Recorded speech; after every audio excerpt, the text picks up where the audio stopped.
السلام عليكم ورحمة الله وبركاته.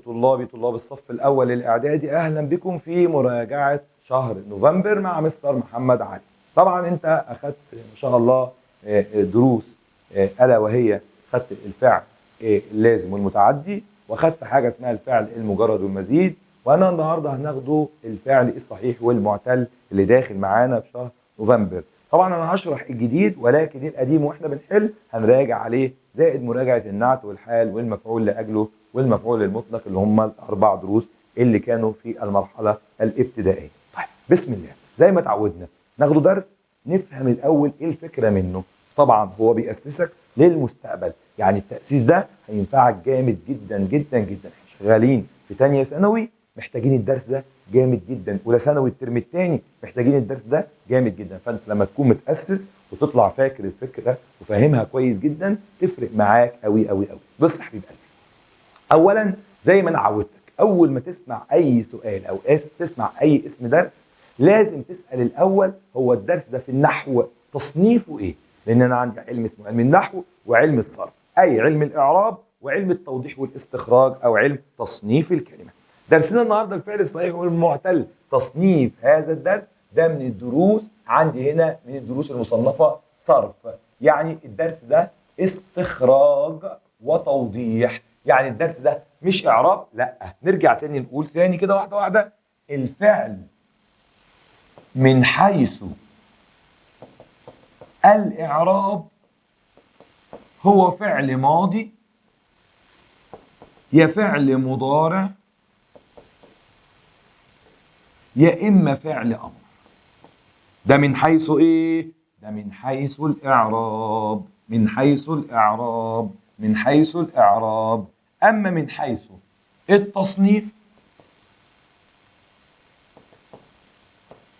فأنت أخدت معايا إن الفعل في منه لازم يحتاج لفاعل ولا يحتاج لمفعول به، وفعل متعدي وده اللي بيحتاج لفاعل ومفعول به ويكسر، وهناخدوه في ديسمبر. خدنا الفعل المجرد هو ما خلت حروفه من زيادات، والفعل المزيد وهو ما زاد حروفه من الثلاثي إلى حرف واثنين وثلاثة والرباعي إلى حرف واثنين. النهاردة التصنيف الثالث هو الفعل الصحيح والفعل المعتل. يعني ايه ليه سموه فعل صحيح يا مستر؟ يعني سليم يا غالي. الله الله الله، سليم ايه يعني؟ معافى؟ سليم ومعافى. تتكلم بجد؟ والله. طب ومعتل؟ جايه من عله المرض.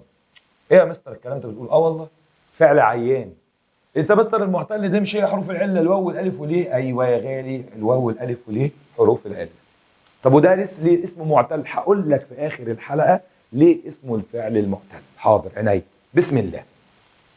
ولا يا فعل يا معتل يا صحيح. يلا معايا. كيفية معرفة نوع الفعل. أعرف إزاي الفعل ده صحيح ولا معتل؟ هنجيب أصله، جذره اللغوي، جذره اللغوي. هنجيب أصله. لو جبنا أصله تعرف ده صحيح ولا معتل. أصل الفعل إما ثلاثي إما رباعي. الثلاثي ملايين والرباعي أنا حافظهم هم صغننين. يبقى دوت نوع الفعل، يا إما ثلاثي يا إما رباعي. أصله هو يخليك تعرف. يعني أنا في الامتحان يا مستر هيجي لي قطعة كده، برافو عليك، همسك الأفعال. الله على الولد اللي قال همسك الأفعال، شاطر. اوعى عليك دعوة ولا بالحرف ولا بالاسم اللي يشبه الفعل. استخراج، انطلاق، اندفاع. اوعى. صنع المعروف مش صنع صنع اسم. خد بالك، بدور على افعال واجيب جذرها اللغوي اللي هو الثلاثي والرباعي. ماله يا مستر بعد كده؟ وحبيب قلبي اول ما تجيب الجذر اللغوي بتاعه ماله؟ تبدا تبص على الفعل. ننظر نظرة جميلة للفعل، وبعدين لقيت فيه واو ألف ياء، يبقى أنت فعل عيان ومريض ومعتل. ما لقيتش يا مستر، أنت سليم وابن حلال، يبقى دوت صحيح. طب ما تدينا مثال كده أهو.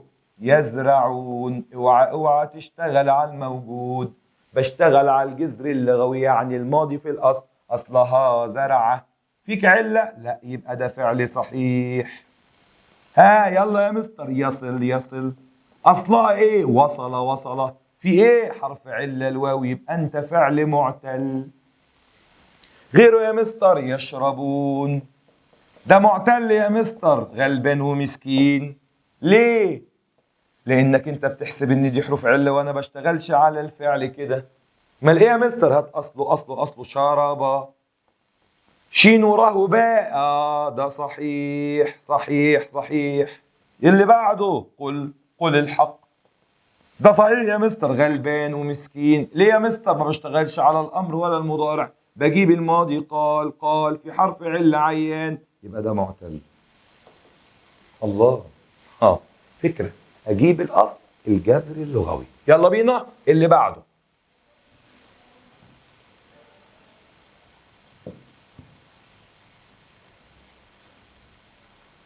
يبقى درس الفعل الصحيح والمعتل بشتغل على الجذر اللغوي، يعني الأصل في الماضي اللي هو يعني 3 أو 4 والتلاتة ملايين والرباعي صغننين. برافو.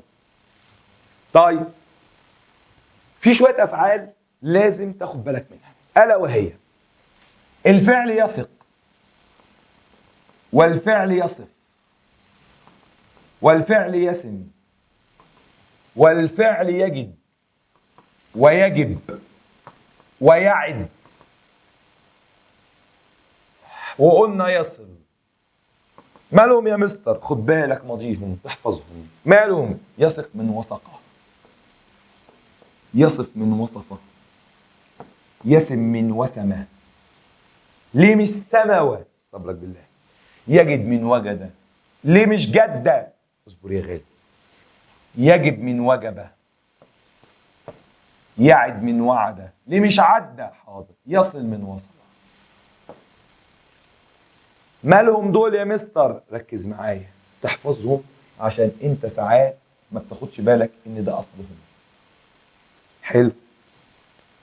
عرفت يا مستر الملحوظه دي؟ خد بالك بقى. جاء بعد كده مسك الفعل المعتل وقال لك انت عرفت ان هو معتل؟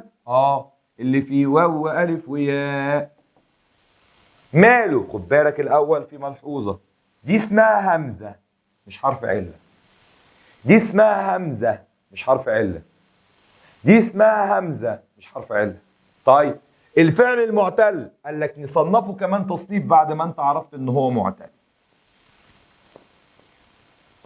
ماله يا مستر؟ حسب حرف العله فين. موجود فين يا حرف يا عله؟ في الاول في الاول في الاول. العلماء قالوا نسميه معتل مثالي. المرض جاي في اوله، تمثال للمرض. المرض جاي في الوسط في الوسط في الوسط. في الصعيد والفلاحين يقولوا على الوسط ايه؟ جوفه. جوفه سموه اجوف. المرض جاي في الاخر في الاخر في الاخر في الاخر. لما بيجي حرف العله في الاخر ساعات بتجزمه بحذف حرف العله فالفعل ينقص فسموه ناقص. يعني يدعو دعوة، لما اجي اجزمه يدع قطعته نقصت منه جزء. طب لو عنده مرضين حرفين عله هنلف بيه على الدكاتره سموه لفيف. قصه وحكايه. جميل العربي. قصه وحكايه. اديني مثال. وعد وجد حرف العله في الاول. قال صام باع زار دار حرف العله في النص. ناطق. سعى دعا جرى مشى هدى حرف العله في الاخر. لفيف. روى وقى وعى. ليه ده اسمه معتل مثال؟ الواو هنا اهي. ليه معتل اجوف في النص اهو؟ ليه معتل ناقص في الاخر اهي وفي الجزم بتحذف في صوره المضارع؟ ليه لفيف عنده حرفين لفينا بيه عدى كتره. حرفين العله جنب بعض اسمه لفيف مقرون، قرينه حبيبه واقف جنبه. هنا اللفيف ماله حرفين العلة بعيد عن بعض، في فرق ما بينهم، فرق ما بينهم اسمه لفيف مفروق، اسمه لفيف مفروق، اسمه لفيف مفروق. تمام. نيجي بعد كده الفعل الصحيح اللي ما فيهوش اول حاجه واي. ماله؟ بسم الله. ايه انواعك يا صحيح؟ كمان هو وماله جت عليه. قال لي لو لقيت فيا همزه في اي حته اسمي صحيح مهموز. لو لقيتني فيا حرفين شبه بعض من اصلي اسمي مضاعف. ما لقيتش ولا ده ولا ده ابقى انا الباشا الكبير في اللغه العربيه، الا وهو الصحيح السالم. اديني امثله اهو. اخذ، امر. لازم يكون عندك شويه مصطلحات، احفظ واكتب. لازم تكون عندك مصطلحات يا بابا. اخذ، امر. يبقى دوت اسمه ايه؟ مهموز. سأل مهموز، فأل مهموز، قرأ مهموز. ايه ده؟ انا بحسب الهمزه في الاول، همزه في اي حته صحيح مهموز، بس بشرط خد بالك من دول. مالهم دول يا مستر؟ دول على جنبين باللون الاحمر. انو فعلين رأى واتى. الناس بتستعجل تشوف حرف الهمزه تقول لك مهموز. حبيبي فعل، لا ده معتل ناقص، ده معتل ناقص هام. طيب مضاعف قال لك في منه ثلاثي يعني 3 حروف، ورباعي ادي 4 حروف. ده بقى اللي احنا حافظينهم. الثلاثي هتلاقيه جاي حرفين بس عليه شده، زي حبه، عدى، شده، مره، جنه، وهكذا. الرباعي الاول زي الثالث والثاني اخو الرابع. زي ايه؟ زلزله، وسوسه، عسى، قهقه، زقزقه. السالم السالم السالم السالم السالم باشا العربي. خرج، زرع، صعد، كتب، فهم. دوت ايه؟ ده الصحيح، ده الصحيح. ده درسنا، ده درسنا. في ملحوظات بيجيب لك بقى لاعب يا حبيب قلبي، اللي هو ايه؟ يقول لك مثلا اهو: يجد الطالب كي يجد حل المسألة. ايه ده يا مستر؟ المعنى تاخد بالك منه. يجد جايه من الاجتهاد، يبقى جايه من الفعل جدا، يبقى دوت صحيح مضاعف. كي يجد فوند، وجدا يبقى دوت معتل مثال. ادي الفكره. كمان واحده يا مستر. حاضر. يعد الرجل صاحب العمل ان يعد المال. كل يوم يطلع عجز في الفلوس، فقال له خلاص ما تطردنيش، سيبني ارجوك اوعدك. اهي يعد من وعد، يبقى ده معتل مثال. ان انا كل مره هعد الفلوس من عده، يبقى دوت صحيح مضاعف. تاخد بالك. في يعد من عاده، لم يعد اخي من السفر، من عاده. خد بالك دي الثالثه بتاعته، ده معتل اجول. كده خدنا الفعل الصحيح والمعتل. استنوا مني حل شامل للقواعد النحويه. كده احنا شرحنا الجزء بتاع النحو بتاع شهر نوفمبر. يلا بينا نحل، يلا بينا نحل. طلاب الاعزاء، طلاب الصف الاول الاعدادي، راجعنا مع بعض القواعد النحويه. يلا بينا نحل بقى نموذج استرشادي نازله من كتاب الاضواء، نماذج مطابقه للمواصفات. احسن حاجه لقيتها اللي هي نماذج الاضواء، واحنا كده كده شغالين من كتاب الاضواء لان هو لامم الدنيا كويس جدا، وهو الكتاب الاكمل، وانا شايفه ما شاء الله الكتاب الافضل من ضمن الكتب الموجوده في النماذج الجديده. فعشان كده احنا اعتمدنا عليه، غير ان يكون في حاجات ناقصه في بعض المذكرات او بعض الكتب. لا، هو كتاب شامل جميل، يعتبر ان هو من اقوى الكتب الموجوده، واحنا نتعلم على القوي عشان لو جالنا حاجه زيه نعرف نتعامل معاها غير ما تكون الحاجه ناقصه. تعال نشوف مع بعض كده كتاب الاضواء جايب لنا نماذج بتقول ايه. النموذج جايب واحد من منهج وواحد متحرر زي ما تعودنا على اكتوبر اللي فات. بسم الله. اول حاجه عندنا نص الاستماع، فطبعا دوت هتقراه انت وتحل عليه، وانا هبعت لك برضو نصوص الاستماع، وكده كده برضو هبعت لك الاجابات النموذجيه بتاعتنا.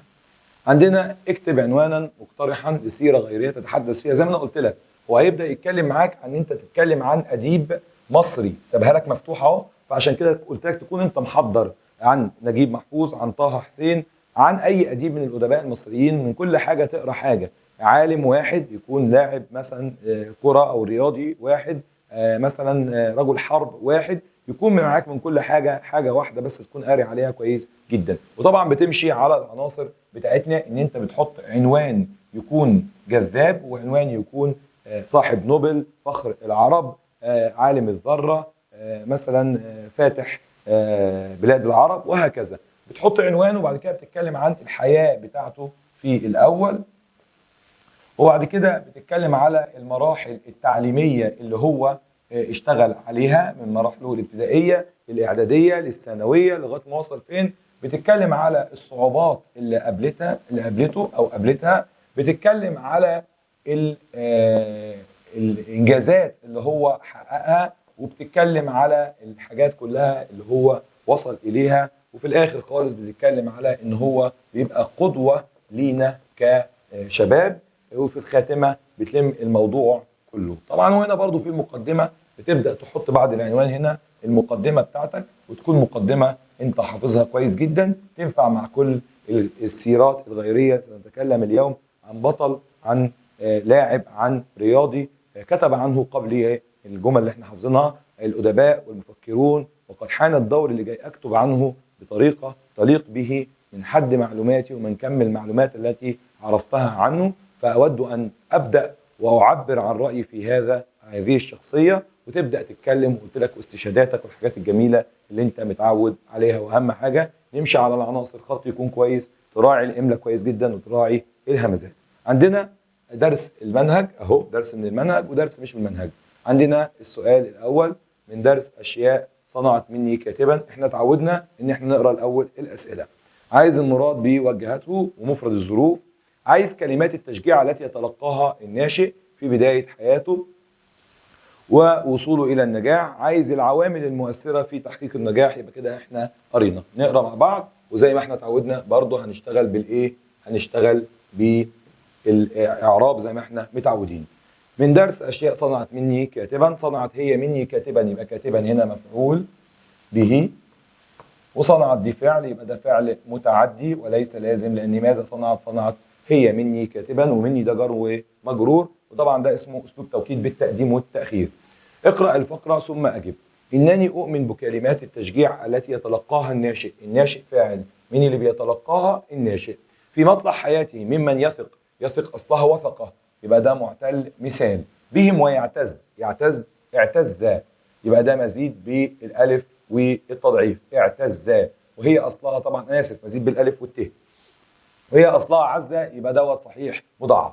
فيمضي الى وجهته على يقين يعني تصديق من النجاح، واؤمن بالظروف وفعلها في تمهيد اسباب النجاح وتيسير البدء في طريقه.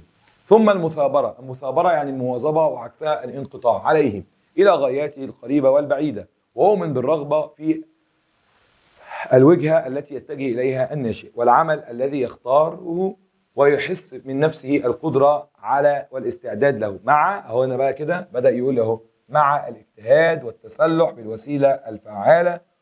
اؤمن بها مجتمعة ولا اؤمن بها متفرقه. يبقى مجتمع هنا ومتفرقه دي بينهما قلنا حاجه اسمها تضاد، والتضاد بيقوي المعنى ويوضحه. طبعا هنا المراد بوجهته هنا انني اؤمن بكلمات التشجيع التي يتلقاها الناشئ في مطلع حياتي ممن يثق بهم ويعتز برايهم، فيمضي الى وجهته. وجهته يعني ايه؟ اتجاهه او هدفه. اتجاهه او هدفه. مفرد الظروف طبعا مفردها الظرف. كلمات التشجيع التي يتلقاها الناشئ في بداية حياته. تعيق، لا هنا تعيق ليه؟ تسمح. تعيق يعني تمنع وصوله إلى النجاح. طبعا الإجابة خطأ. اذكر العوامل المؤثرة في تحقيق النجاح. قلنا اهو الاجتهاد، وقلنا التسلح بالوسيلة الفعالة، وطبعا هو قال أؤمن بها مجتمعة لا متفرقة. وبرضه ممكن أقول المثابرة، والمثابرة من ضمن الحاجات اللي برضه لابد العوامل المؤثرة في تحقيق نجاح أي إنسان. السؤال الثاني عندنا القراءة المتحررة. اقرأ ثم أجب. كان هناك طفل، طبعا احنا هنا قلنا طفل دي تبقى اسم كان مؤخر،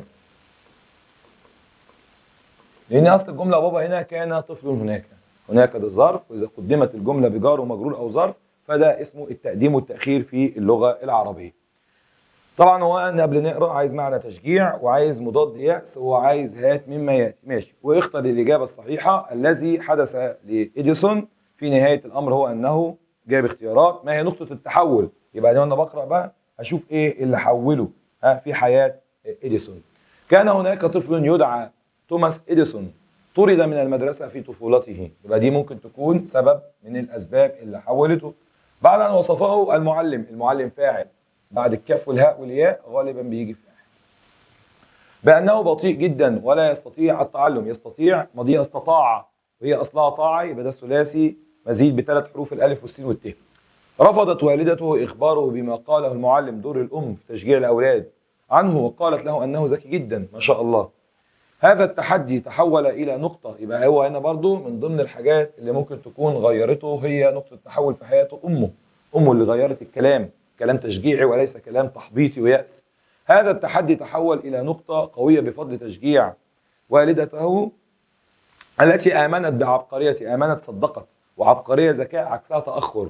وقررت، طبعا أول ما تلاقي فعل كده يبقى ده مزيد بالتضعيف. قرر، حقق، عززا.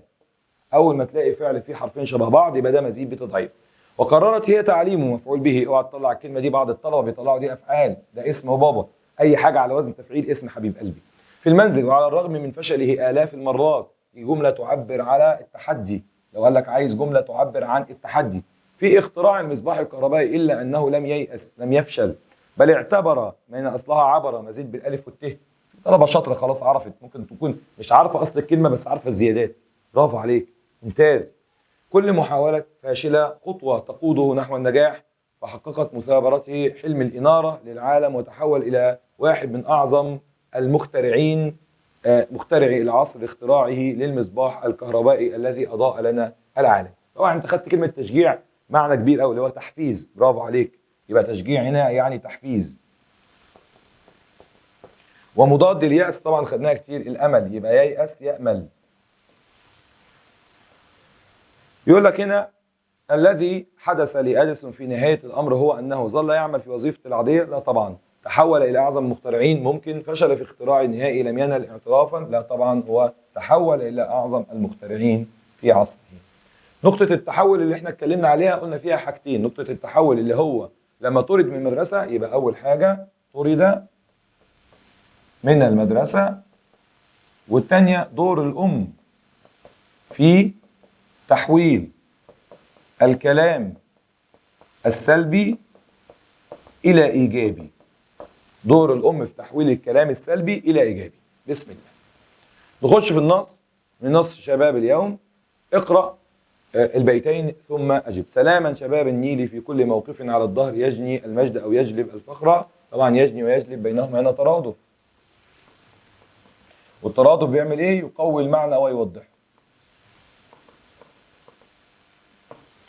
ويجلب الفقر. تعالوا نقل للصعب أهلا فإننا شباب ألفنا الصعب والمطلب الوعرة. طبعا هنا برضو الصعب والوعرة نفس المعنى، يبقى الاثنين بينهما ترادف، والترادف يقوي المعنى ويوضحه. سلاما شباب النيل. النيل هنا مضاف إليه، نكرة معرفة في كل موقف برضو دي مضاف إليه. على الظهر يجني، يجني هو المجد، يبقى مفعول به. يجلب الفقر، يبقى الفعلين هنا فعلين متعديين. تعالوا نقول، ده فعل أمر. تعالوا نقل للصعب أهلا، نقل للصعب أهلا فإننا شباب، ده اسمه أسلوب توكيد بإن. فإننا شباب، أسلوب توكيد بإن، ودي خبر إن. ألفنا الصعب والمطلب الوعرة. هنا مضاد الوعرة اللي هو عايز المعنى، يبقى هنا الصعب. هنا مضاد يجني، طبعا هنا الكلمات يجني يعني يحصد أو يجمع، تمام. وعكسها طبعا اللي هو يزرع، أو عكسها مثلا اللي هو يبذر، بس احنا هنا المعنى مختلف. يجني هنا يعني بمعنى يجمع ويضم إليه، يضم الشيء، يضم الشيء. بعكسها ايه الأقرب بقى؟ هي مستحيلة تبقى يرفع، ولا ينفع ان يضر، ولا يسأل يجيب، يبقى هي يدفع الأقرب. هو لعبك برضه هنا في حتة، خد بالك هنا المعاني هو جايب معنى، أنا آسف، مضاد المراد مش وليس مضاد المعنى. هات من أبيات صورة حسية، احنا قلنا هي الصورة الحسية 5. ما يرى اسمها بصرية، ما يسمع اسمها سمعية، وما يتذوق اسمها تذوقية، وما يلمس اسمها لمسية، وما يشم اسمها شمية. تعال نشوف كده. سلاما شباب النيل في كل موقف على الظهر يجني المجد أو يجلب الفخرة. تعالوا نقل، أهو نقل سمعية. تعال نقل للصعب أهلا. تعال نقول، يبقى ديت إيه؟ سمعية. احنا هنسمع الكلام ده، تمام. يبقى هات من الأبيات صورة حسية، يبقى هنقول له تعالوا نقل للصعب أهلا، وعايز نوعها بين قوسين، لو عايز هقول له هنا دي سمعية.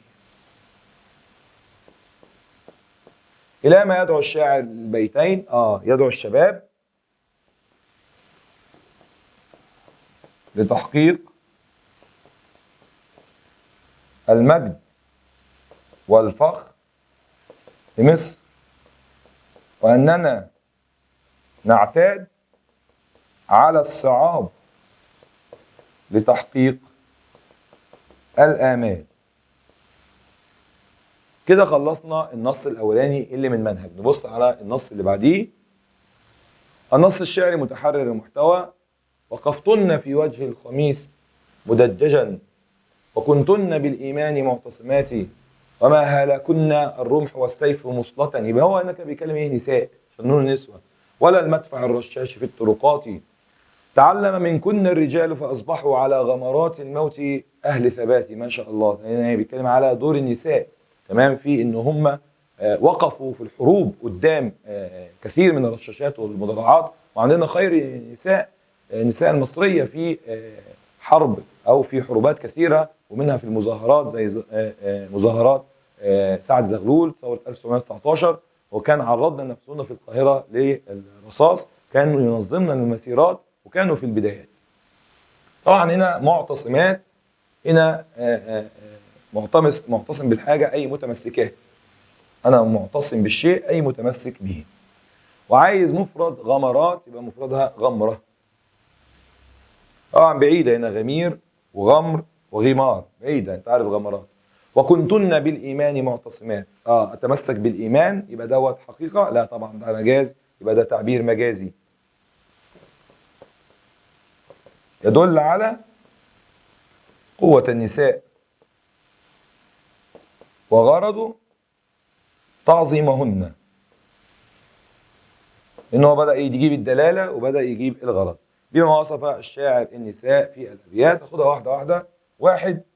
أنهن وقفنا في وجه العدو يدافعنا بكل شجاعة ومروءة، لا يخفنا المدافع ولا الرشاشات. لذلك تعلم منهن الرجال الثبات. بسم الله حبيبكم النحو، يلا بينا نقطع القطعة حتة حتة، نقرأ، نقطع، نعرض، نحل، نستخرج. الماء والهواء نعمتان ثمينتان يعيش بهما الإنسان منعما في الكون، فحافظ عليهما استمتاعا بفضلهما، فأنت لن تشعر بقيمة النعمة إلا إذا زالت. ربنا يحفظنا، يحفظ النعمة من الزوال من حياتك، فصنها واعلم أن دوام الحال من المحال. الماء والهواء نعمتان ثمينتان يعيش بهما الإنسان منعما في هذا الكون، فحافظ عليهما استمتاعا بفضلهما، فأنت لن تشعر بقيمة النعمة إلا إذا زالت من حياتك فصنها واعلم أن دوام الحال من المحال. الماء مبتدأ مرفوع وعلامة رفعه الضمة، جملة اسمية، والهواء معطوف مش عليه. ماله الماء والهواء؟ تيجي كتير جدا، يقول لك العلم والإيمان، الرجل والمرأة. ما يجي اتنين ويتكلم بصيغة المثنى بعد كده بيبقى غالبا الخبر ده. خد بالك حبيب قلبي، الماء والهواء كونهم انت في علمك، انت في اللي انت فاهمه، انت فاهم، تفهم عربي كويس قوي كده، هما الاثنين بيعتبروا مبتدأ. يبقى الماء والهواء هما يعتبروا في عندك انت. مالهم بقى؟ نعمتان، يبقى دوت هو الايه؟ الخبر. يبقى هنا عندي نعمتان، اعرابهما خبر مرفوع وعلامه رفعه الالف لانه مثنى. نعمتان نكره وسمينتان نكره، نكره ونكره وتصفها يبقى دوت نعت. يبقى سمينتان نعت مرفوع وعلامه رفعه الالف لانه مثنى. يعيش بهما الانسان جمله فعليه حبيبه الادوات الاستفهاميه. مين اللي بيعيش بهما؟ الانسان. يبقى الانسان هنا فاعل مرفوع وعلامه رفعه الضمه. كيف يعيش بهما الانسان؟ منعما، يبقى ده حال وغالبا بيبقى اوله مو او على وزن فاعل. في هذا الكون فحافظ فعل امر مبني، لو طلب طبعا منك ضمير مستتر تبقى له حافظ انت. فحافظ عليهما، لماذا؟ استمتاعا بفضلهما، يبقى ده مفعول لاجله. بفضلهما جار ومجرور. فانت ضمير في محل رفع مبتدا. لن تشعر، هنا قال لن كي حتى لام التعليل بتنصب الفعل المضارع، يبقى تشعر فعل مضارع منصوب وعلامه نصبه الفتحه.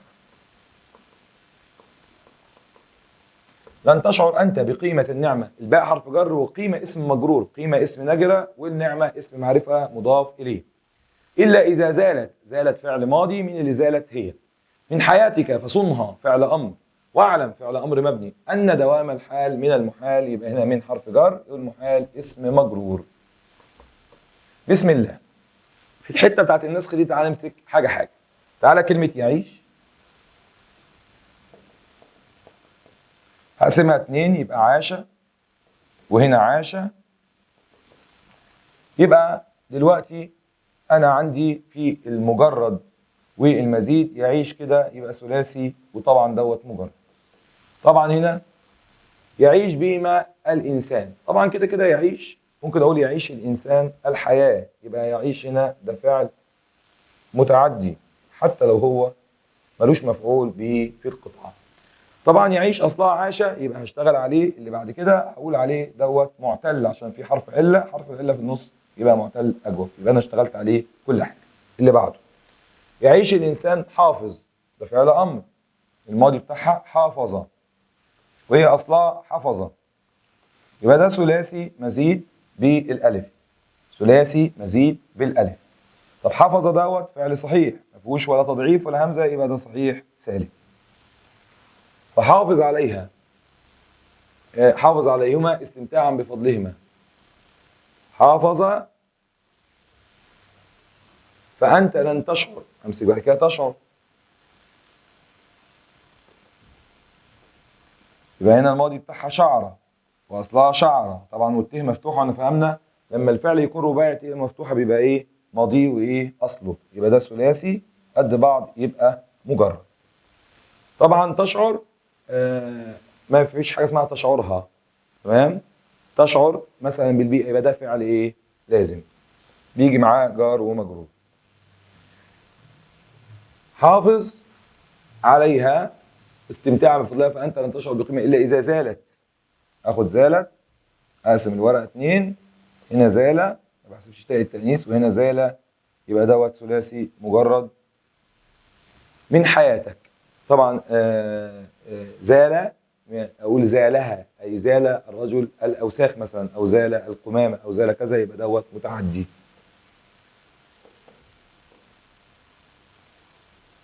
زالت من حياتك فصنها، صنها، صان، صان، يبقى دوت ثلاثي مجرد. وزال وصان الاثنين معتل أجوف. وانا مغمض ايه وقال لك صنها اهي فيها الهاء، يبقى انت فيها ايه كده؟ فيها مفعول به، يبقى انت فاعل متعدي. عندي بعد كده كلمه اعلم، اعلم الحق، اعلمها، يبقى كده برضو ده فعل ايه؟ متعدي. اعلم علم وعلم ده ثلاثي قد بعض، يبقى دوت يا غالي ايه؟ مجرد، ودوت صحيح ثاني. بسم الله. صنف الافعال من حيث الصحه والاعتدال، احنا جبنا كل حاجه اصلا في القطاع زي احنا متعودين. راعى الرئيس مصالح الشعب، امر القائد الجنود بالهجوم.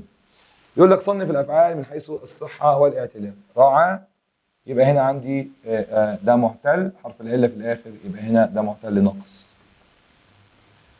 وهنا امر القائد الجنود بالهجوم، امر مفيش حرف عله، ده حرف طبعا همزه، يبقى ده صحيح، بس في همزه في اي حته يبقى اسمه مهموز. بس خد بالك بقى، كتاب الاضواء كان جايب مثال حلو جدا، يقول لك ايه؟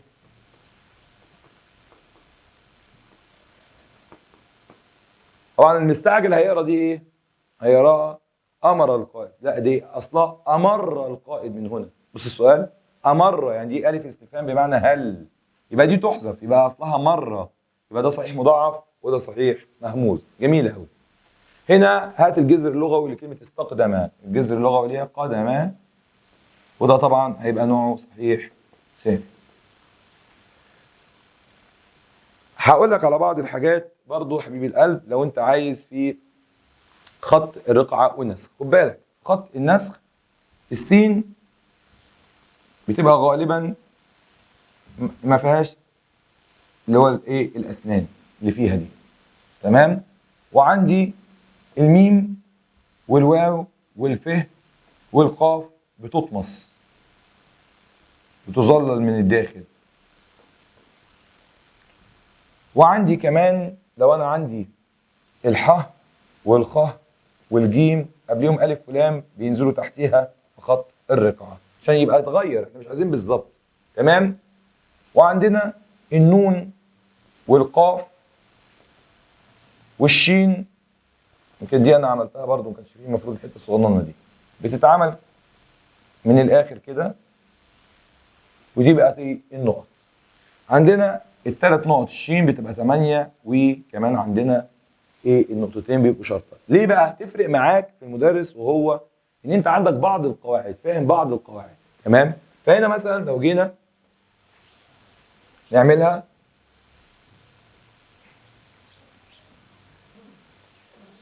نسخ ورقعه هتختلف شويه. بسم الله. فانا هكتب دلوقتي زي ما هي بالظبط، يبقى اللسان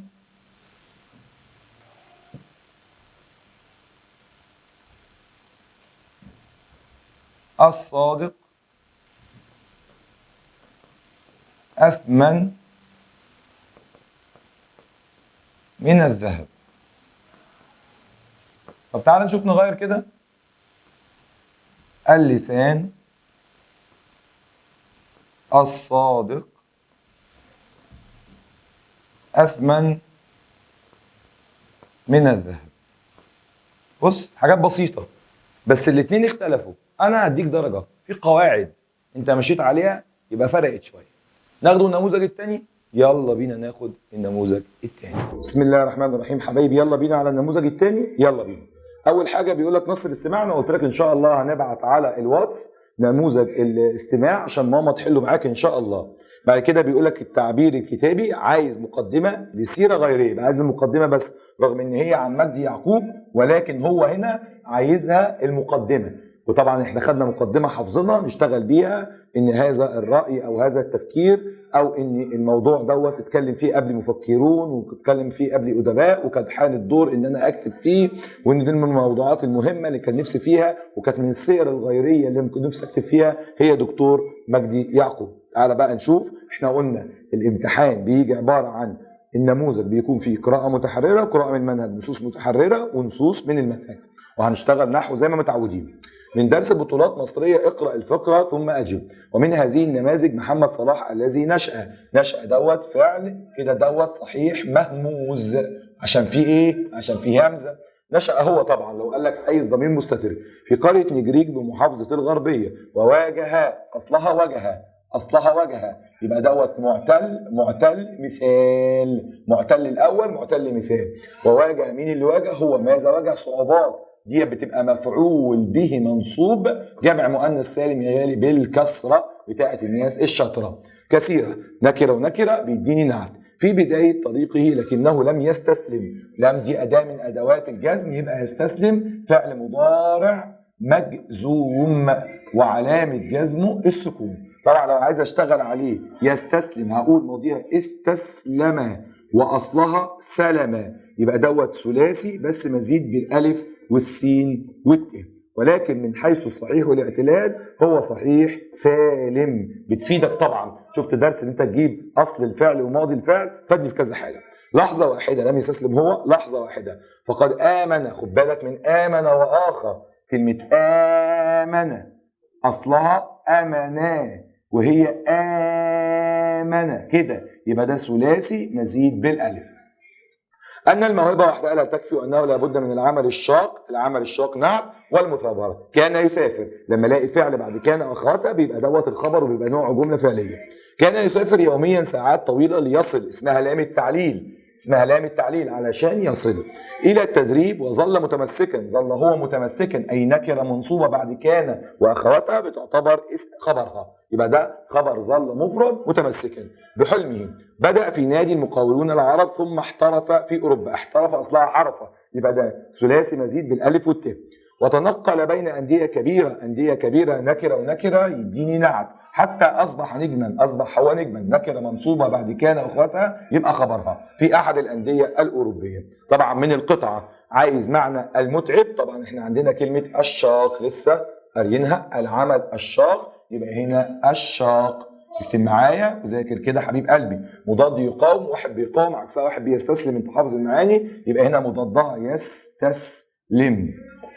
ما دلالة عبارة وظلت متمسكا بحلمه؟ أقول يدل على القوة، يدل على الشجاعة، يدل على الالتزام بالحلم، يدل على المثابرة على حلمه. ما الذي أهل محمد صلاح للوصول إلى هذه المكانة؟ هنقول شوية حاجات منها. واحد، أنه واجه صعوبات، غير مع بعض قلمنا الجميل. واحد، أنه واجه صعوبات.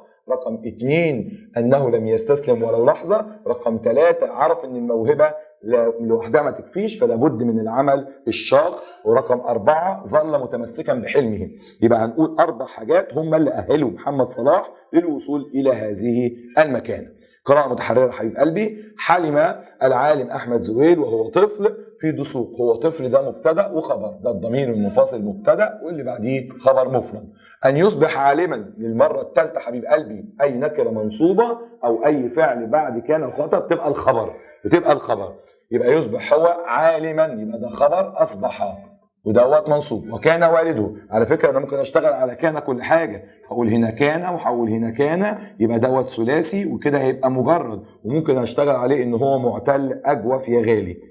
هو لا يوصف باللزوم والتعدي. برافو عليكي اللي قلتي.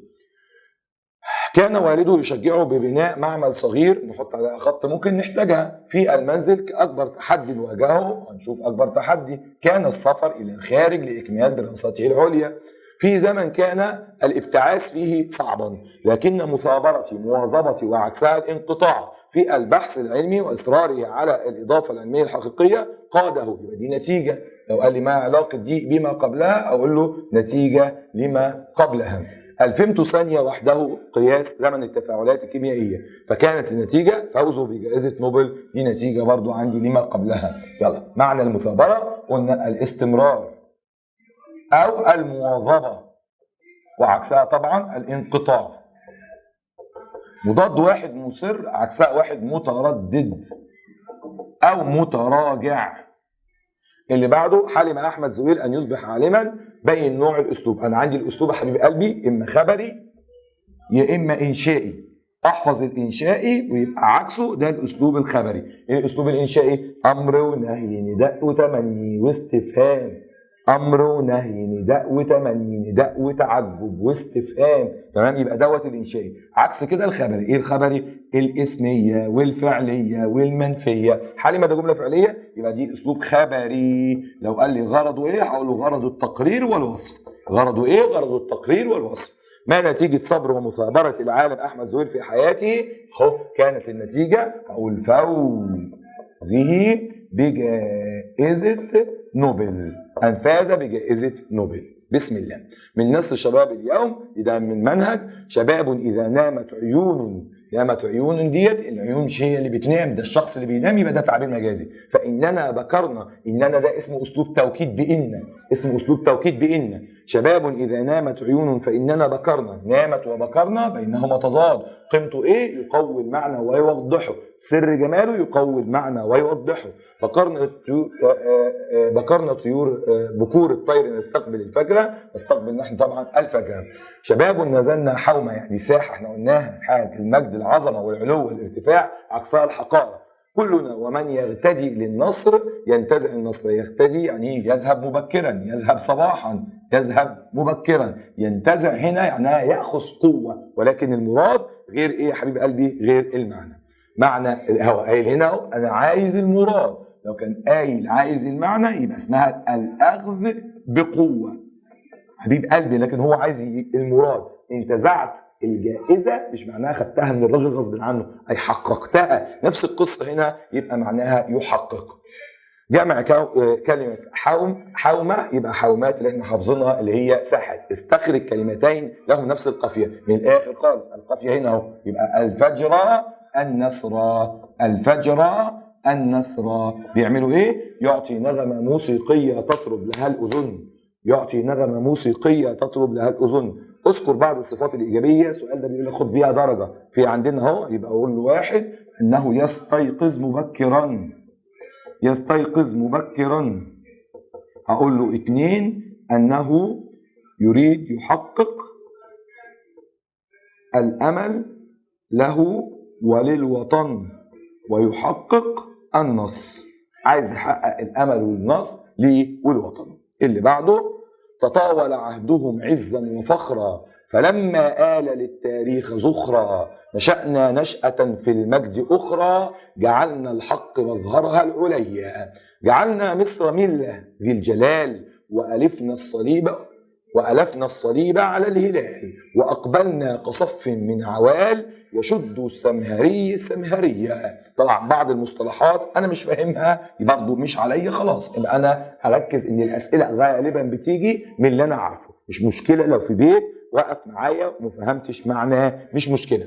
معنى نشأنا، احنا نشأنا، تعلمنا لا طبعا، تقدمنا لا طبعا، رأينا لا، يبقى هي تربينا اللي صح. نظرية الاستبعاد مع مضاد تطاول، واحد تطاول يبقى عكسها واحد تضاءل، يبقى قصر لا وصغر لا وعلم لا. جعلنا مصر ملة. هل مصر ملة دين مذهب؟ لا طبعا، يبقى دوت تعبير مجازي. طب لو قال لي دلالة هقول له يدل على قيمة مصر. طب وغرضه ايه؟ هقول له غرضه التعظيم. وتاخد بالك ان ده غير ده، عندي ديت وعندي دي، خد بالك الغرض وعندي الدلالة، عندي الغرض وعندي الدلالة. اذكر الرموز الدينية التي وحدها الشعب المصري تحت راية الوطن كما ورد في الأبيات. عايز الرموز ايه؟ قال الدينية، يبقى الصليب والهلال، يبقى الصليب والهلال. تمام. نروح لحبيبنا وقلبنا النحو. يلا بينا اقرا قرايه كويسه اعرف بيها المستتر. بعد كده التقطيع قبل الفعل علامه مايله، كان وان وظن دايره، طلع لي عليا، اخد بالي من التقطيع، تاخد بالك من النقط دي كويس جدا. واقرا وانا بقرا اطلع اللي عليا. طب خد بالك الافعال، احنا شغالين على الافعال، يبقى قبل الفعل علامه مايله. يسهم التعليم في زياده المسؤوليه على المواطنين، وذلك من خلال تعرف تاريخهم وثقافتهم واستيعاب القيم الخاصه بهم، فهو يفتح الأذهان والعقول ويوسع آفاق التفكير، كما يمكنهم من فهم واجبات المواطنة ويشجعهم عليها. ده التعليم. تمام.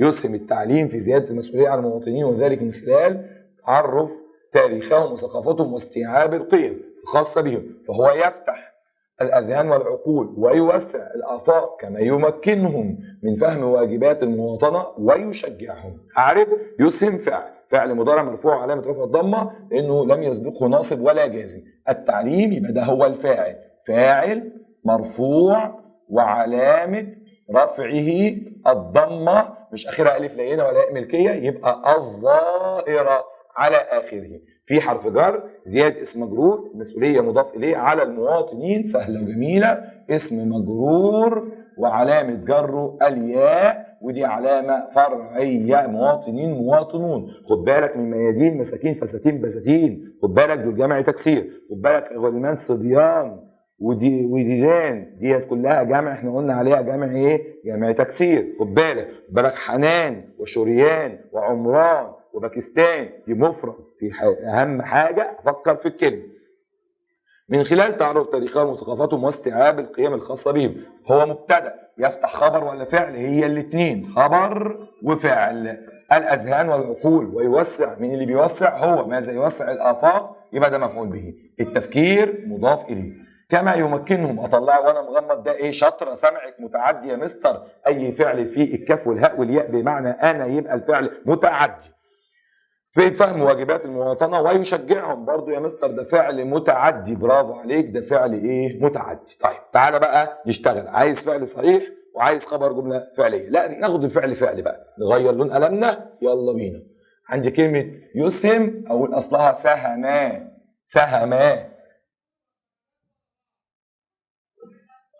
سهم، يبقى دوت صحيح وصحيح سالم. تمام. في زياده، وذلك من خلال تعرف تاريخهم وثقافتهم واستيعاب القيم. وهتطلع لي استيعاب او احط لها الف ولام. الاستيعاب يبقى ده اسم.